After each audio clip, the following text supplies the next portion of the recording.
how to create a sitemap in Figma.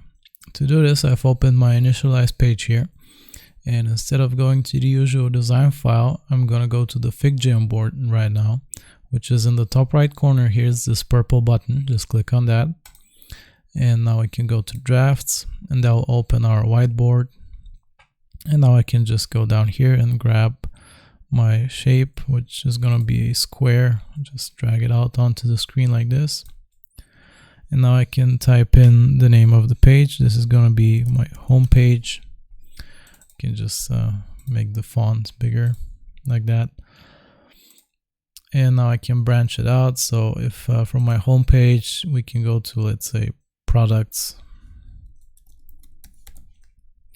And I can, of course, change the size of it, make it smaller to create a hierarchy. Now we can also change the color of it. Let's make it this blue. This can be my secondary pages. I can go back to home page and create another one. Let's drag it here. We can use a square or go with a different shape. Let's go with this rounded square here just to show you. This could be the contacts. Again, different color. Maybe go with green. Again, we can change the size of it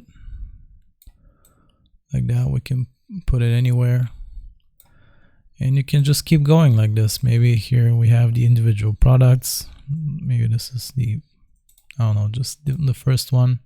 You can give it a different shape again. Let's go with this ellipse here. And you can just keep going like this until you have your hierarchy.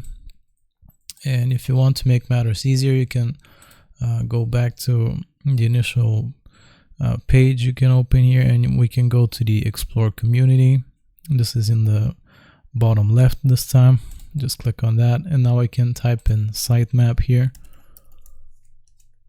like that, and it will show you all the resources the community has. You can filter them, whether you want the paid or free ones for Figma, and so on. You can just pick one you like and use that as your sitemap. So that's how you can create a sitemap in Figma. I hope this was useful. Remember to like and sub, and I'll see you next time.